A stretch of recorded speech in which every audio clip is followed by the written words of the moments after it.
इनमें 3 प्रकार की मक्खियाँ होती हैं। अब जनरली मधुमक्खियों को मधुमक्खी के नाम से ही जानते हैं। आज ये फैक्ट आपके दिमाग में क्लियर हो जाएगा। ये जो 3 प्रकार की मक्खियाँ होती हैं और कैसी होती हैं, जीवन काल क्या होता है और किसको कौन सी हमें काटती हैं। आप देखते हो ना, कभी कभी देखते हो मधुमक्खियाँ काटती हैं लोगों को। तो कौन सी मक्खियाँ हमें काटती हैं, कौन सी नहीं काटती हैं, कौन सी मक्खियों का आदेश सभी मक्खियाँ मानती हैं और क्यों मानती हैं, इसी पे थोड़ा सा फैक्ट डिस्कशन करते हैं। अगर बात करें मधुमक्खियों की, तो मधुमक्खियों के जो 3 प्रकार हैं उनमें से जो पहला प्रकार है वो है रानी मक्खी। जो रानी मक्खी होती है, क्वीन बी अगर इंग्लिश में बोला जाए, ये जो रानी मक्खी होती है इसका जो जीवन काल होता है लगभग 5 साल होता है। मतलब ये 5 साल तक जिंदा रहती है। और इसका काम क्या होता है? इसका काम होता है अंडे देना। और एक दिन में ये लगभग 2500 तक अंडे दे सकती है। इसमें भी कई प्रजातियां हैं। जो इटालियन रानी मक्खी होती हैं वो लगभग 2500 तक अंडे दे देती हैं। जो देसी होती हैं 1000 से 1500 अंडे देती हैं। मतलब कि जब ये गर्भ धारण करती हैं उसके बाद ये 2500 अंडे प्रतिदिन देती हैं। उसी के हिसाब से तो आप देखो इतनी बड़ी मात्रा में मधुमक्खियाँ आ जाती हैं। रानी मक्खी का काम ये हुआ। तो एक जो ग्रुप बनता है मधुमक्खी का, जो छत्ता होता है ना, उसमें एक ही रानी मक्खी होती है। तो आप पहले ये जानते रहिएगा कि एक मधुमक्खी के छत्ते में 20,000 से 60,000 मधुमक्खियाँ होती हैं। जो एक मधुमक्खी का छत्ता आप देखते हो, तो अगर छोटा है तो 20,000 मधुमक्खियाँ होती हैं, अगर बड़ा है तो 60,000। मतलब कि कम से कम 20,000 और ज़्यादा से ज़्यादा 60,000 मधुमक्खियाँ होती हैं। और उसमें केवल एक ही रानी मक्खी होती है। इसके अलावा तो पहले जानते रहिएगा कि एक रानी मक्खी होती है और लगभग 100 से 200 नर मक्खी होते हैं, नर मधुमक्खी होते हैं। और इनके पास डंक नहीं होता है, ये काम नहीं करते, इसलिए इन्हें निकट्टू मक्खी भी कहा जाता है। इनके पास पहली बात तो डंक नहीं होता, मतलब ये काटते नहीं। दूसरा, इनको कोई काम नहीं होता, ये काम नहीं करते हैं।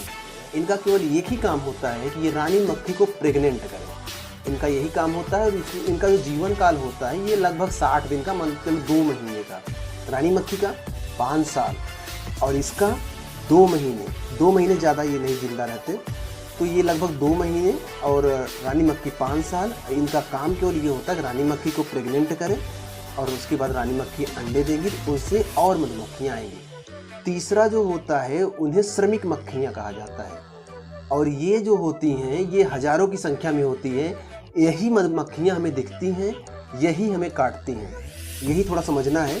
ये मक्खियाँ, इनका काम क्या होता है? फूलों से रस चूसना, जो नए बच्चे अंडे आ रहे हैं उनकी देख रेख करना, उनका पोषण करना और काम करना, छत्तों का निर्माण करना, ये समस्त काम यही करती हैं। इसलिए इन्हें श्रमिक मक्खियाँ कहा जाता है।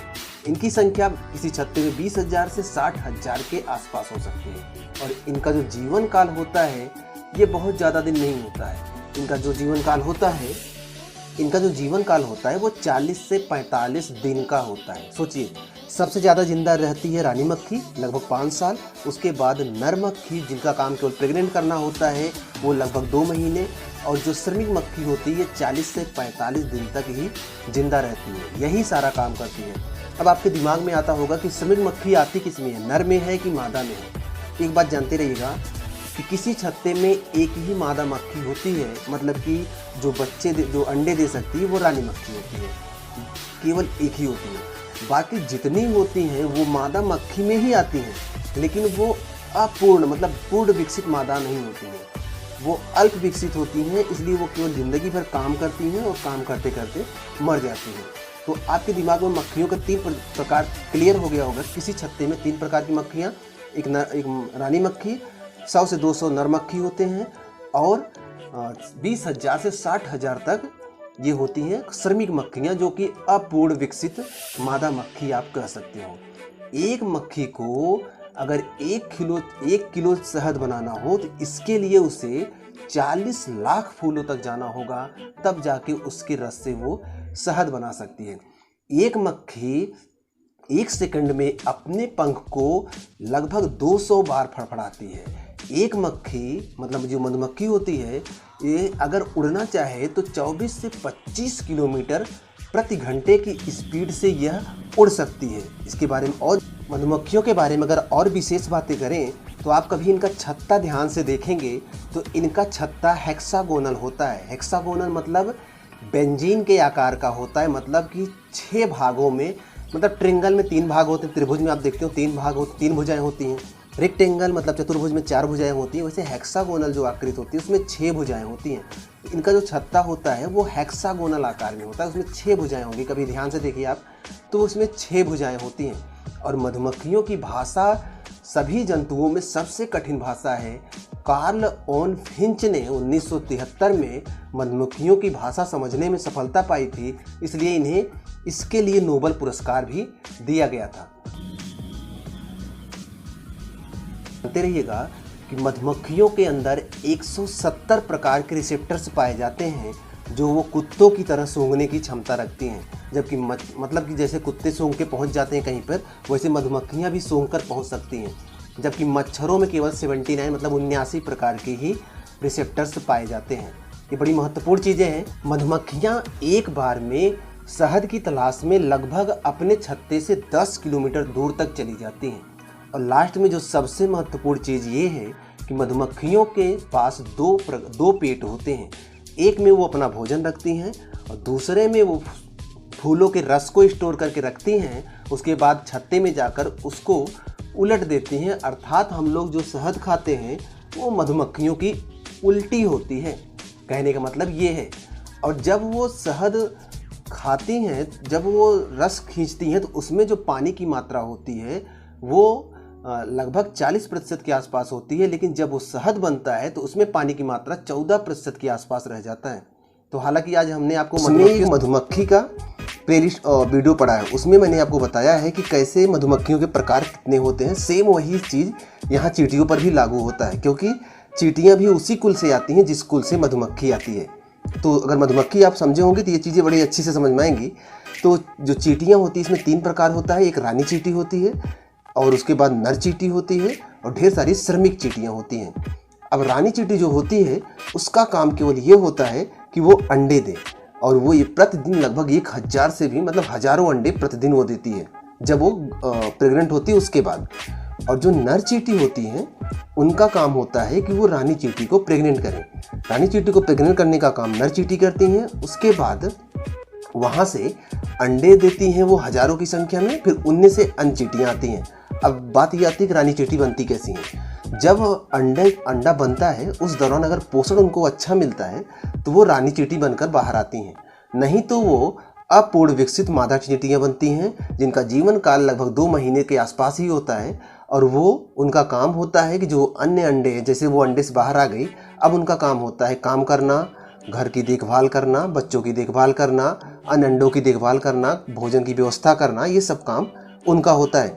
अगर रानी चींटी के जीवन काल की बात किया जाए तो रानी चींटियाँ कम से कम 30 साल तक जिंदा रह सकती हैं। ये जो रानी चींटी होती हैं इनको ही पंख होता है, और जो नर चींटी होती हैं जो इनको प्रेग्नेंट करती हैं उनको भी पंख होता है। लेकिन जानते रहिएगा एक झुंड में जो रानी चींटियाँ होती हैं वो सबसे बड़ी होती हैं, नर चींटी उनसे छोटी होती हैं, और जो श्रमिक चींटी होती हैं वो सबसे छोटी होती हैं। अब सब पर कंट्रोल करने का काम रानी चींटी का होता है। जब रानी चींटी प्रेग्नेंट होती है उस दौरान उसके पंख झड़ जाते हैं, उसके बाद फिर से पंख आते रहते हैं। नर चींटी को भी पंख होते हैं, रानी चींटी को पंख होते हैं, लेकिन जो श्रमिक चींटियाँ होती हैं उनको पंख नहीं होते हैं। अगर चींटियों के बारे में कुछ महत्वपूर्ण बेसिक बात करें तो चींटियाँ अपने वजन का 50 गुना अधिक भार उठा सकती हैं।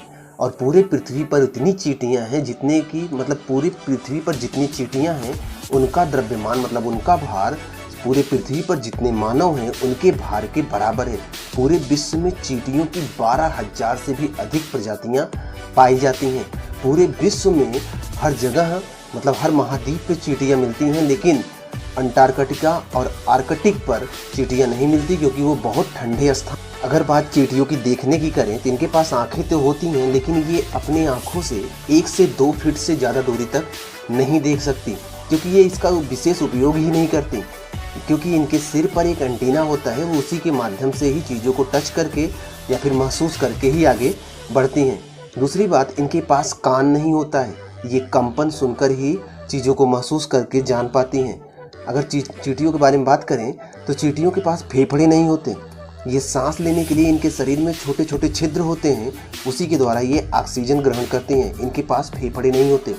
और यही कारण है कि ये पानी के अंदर 24 घंटा से भी ज़्यादा रह सकती हैं। जिस प्रकार मधुमक्खियों के पास 2 पेट होता है, एक में वो अपने लिए भोजन रखती हैं और एक में शहद रखती हैं, वैसे चींटियों के पास भी 2 पेट होता है, एक में वो अपने लिए भोजन रखती हैं और एक में दूसरों के लिए वे भोजन रखती हैं। चींटियों के भी जन्म की 4 अवस्थाएं होती हैं। जैसे तितलियों के बारे में हमने इसी वीडियो में, पिछले वीडियो में हमने आपको बताया था कि 4 अवस्थाएं होती हैं, अंडा, कैटरपिलर, प्यूपा और वयस्क तितली। वैसे चींटियों का भी यही होता है, अंडा, कैटरपिलर और प्यूपा। उसके बाद एक वयस्क चींटी बनकर बाहर आती है।